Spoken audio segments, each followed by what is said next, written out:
Hi everybody. I know it's been a while since I've given you an update on my progress with my arm. So I was just gonna tell you guys a little bit about what's going on because some people have been asking. So the car accident was 4/3/21, so April 3rd.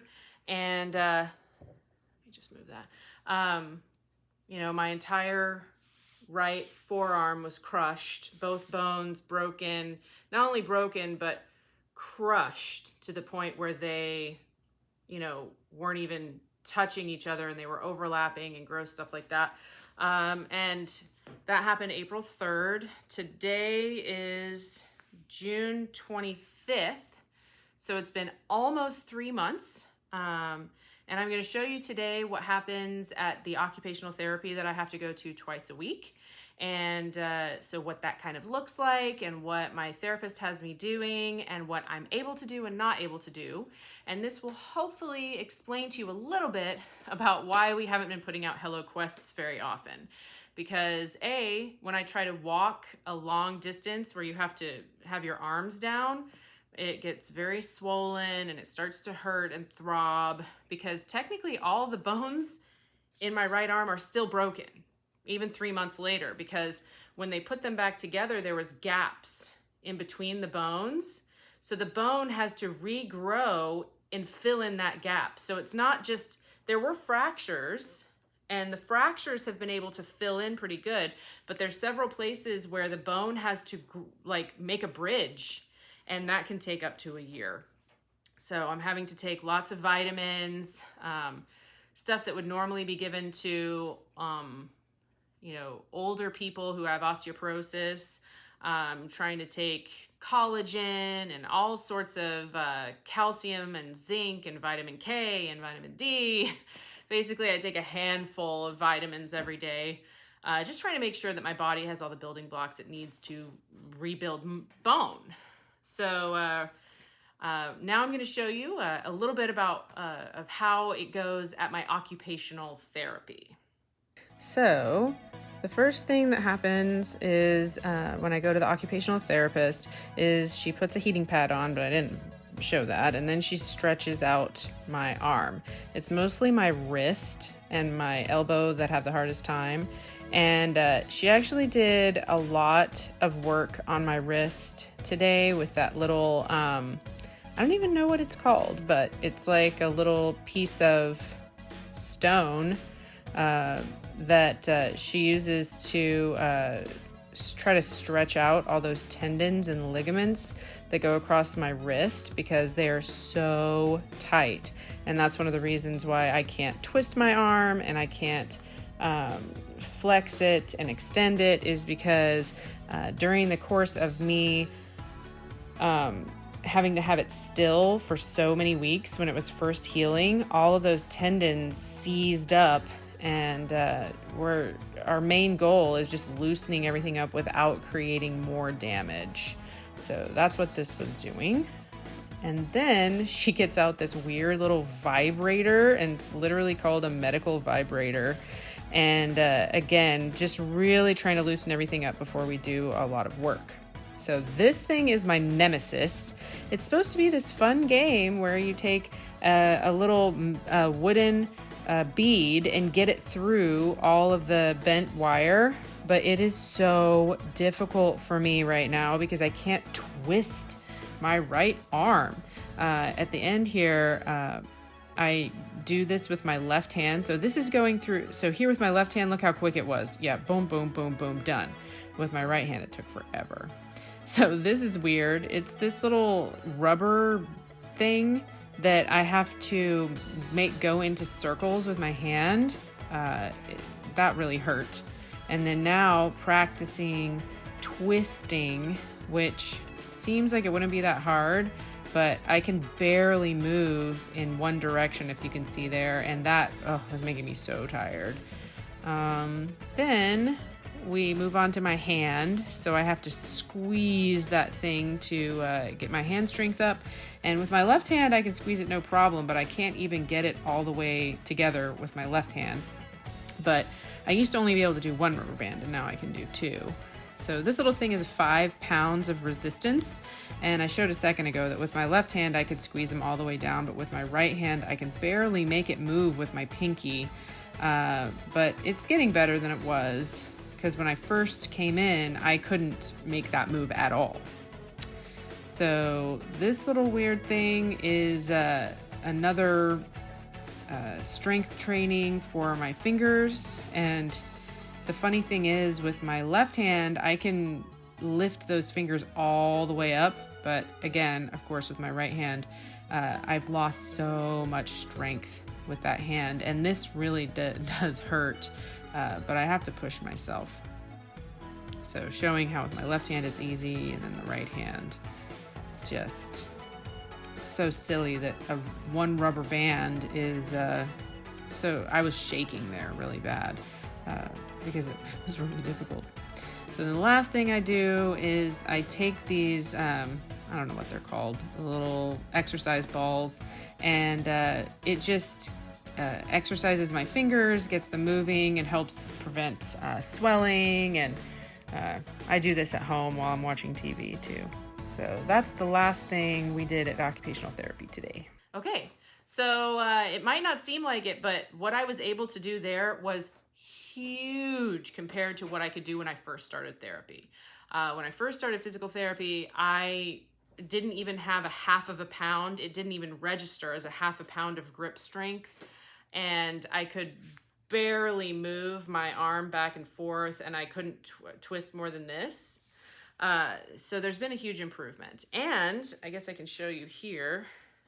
You'll see, as you saw at occupational therapy, this scar has gotten a whole lot better.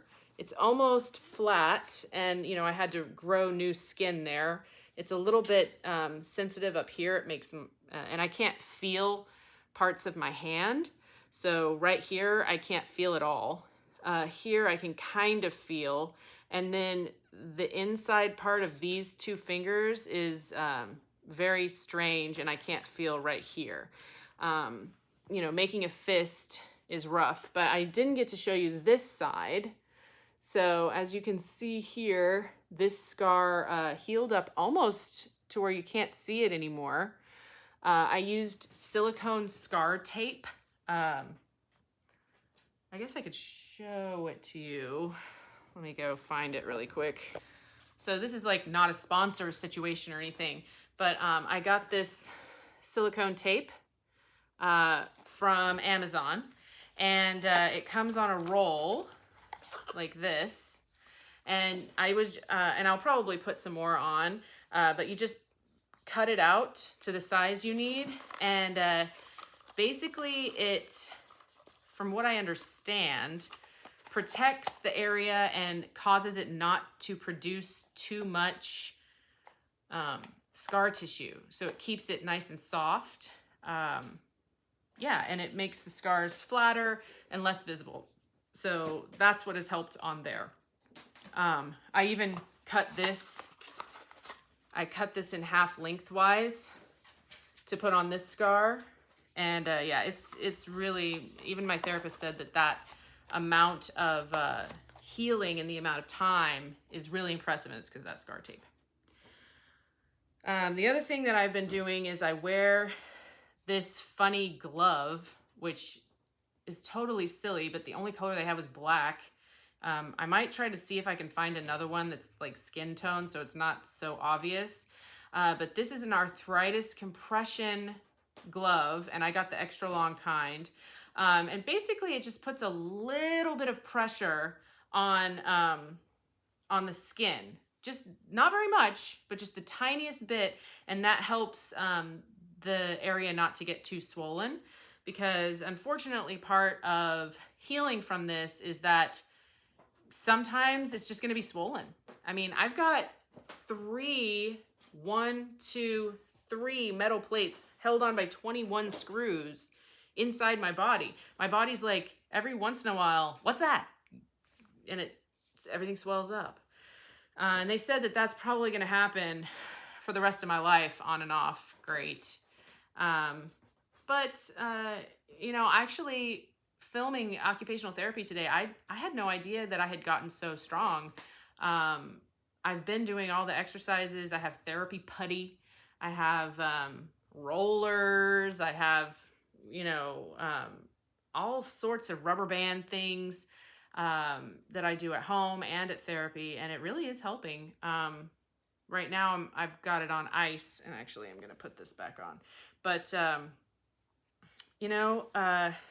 my surgeon said that I won't be back to full use of my arm, and full is a relative term, like being able to do everything with my right arm that I used to be able to for at least a year, if ever, and that I'm never going to have full range of motion. So I'll never be able to do this and this again.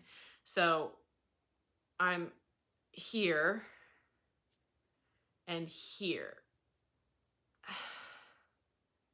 So, I can put my hair up now, which is good. I can use a knife to cut things as long as I'm very careful and slow. And I can type and I can write for short periods of time with my right hand, and everything else I can do with my left hand. Luckily, I've played the flute since I was, I don't know, in 6th grade. So I already had a little bit of ambidexterity because I had to be able to make sure my left hand could listen to me, and also with playing the ukulele. So I think that helped a lot in being able to just pretty quickly transfer a lot of things over to my left hand. But anyway, I'm still taking ibuprofen every day for discomfort. I don't know if I want to call it pain. Usually when I wake up in the morning is when it's the most painful, but besides that, it's tolerable throughout the day. If I knock it against something, that's bad. But, as long as I'm not twisting it too hard or pushing it too hard, I've gotten used to it. So 3 months in, and I'll give you another update, I don't know, maybe when I'm done with my occupational therapy. But thank you, everybody who's sent in well wishes and who's been checking on me and asking about it. I super appreciate it. And thank you also for being patient with the fact that we haven't been putting out HelloQuests every week. It's just, I've been focusing a lot of my energy on healing, and HelloQuest was one of those things that kind of got pushed to the side for now. But we will be back. I think we're going to try for at least every other week through the summer. Ridgely will be in Texas for part of the summer, so I don't know whether she'll be in all of our videos, but hopefully in the fall we'll be back to every week HelloQuests. Remember, if you have ideas for HelloQuests that we could do, especially somebody who's limited in their mobility, you can reach us at www.wearehelloquest.com, and there's an area where you can contact us there. That's where you can find all of our videos. You can find our merch. You could submit a video that we will include in our HelloQuests, make suggestions, and just chat with us there. So thank you, everybody, for being here and listening to my long, boring story, and checking up on me, and I appreciate you guys. Bye.